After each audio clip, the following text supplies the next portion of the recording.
Let us review the book, The Girl with the Louding Voice by Abidare. It follows the story of a young lady, I would say she's a teenager because she's 14 years old, who is the only sister amongst three children. She recently lost her mother, and after losing her mother, she started to struggle to get a louding voice in quotes. The louding voice to her will mean a lady that is heard, a lady that is seen, a lady that is respected. Okay, she was not educated but wanted to be educated because of what her mother has instilled in her. Her mother herself had the opportunity to marry someone that was educated, but she eventually ended up with Adoni's father instead.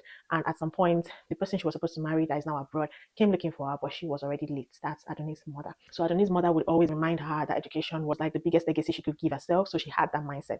But getting to the point of being educated was a struggle for her.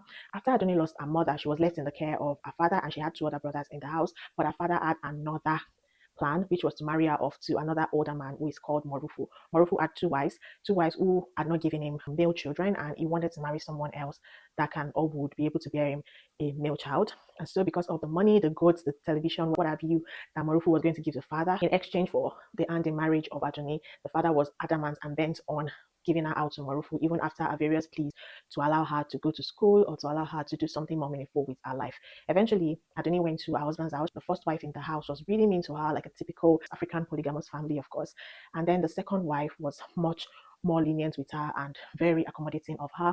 So she learned a lot from her. However, Adoni was not willing to stay in that house for a long time, and she eventually escaped and found herself in a rich house or family in Lagos to work as a housemaid, a slave, or what have you, a help in the house. She met a cook in that house who had been working there for a long time. He was from Ghana, and he was one of the people that helped her. Also, her boss in Lagos had so many women friends that she would bring to the house, which the cook and Adoni would cater for. And so she was able to meet another acquaintance as well that helped her. Her boss was very mean to her. She would beat her at any slight instance. She would maltreat her. She wouldn't give her food sometimes.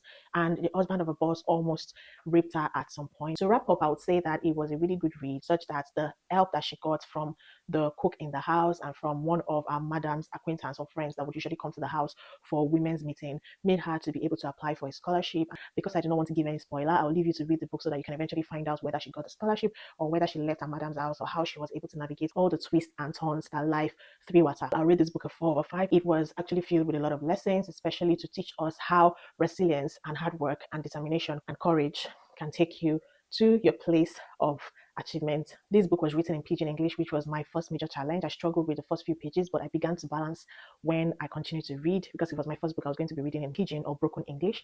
But I'll say, yeah, it got better and I was able to understand it. It became an easy read eventually. So let me know, have you read The Girl with the Louding Voice by Abidare, or you already have it on your TBR? Will you be willing to read it? And what do you think in general about this review? Let me know in the comment section.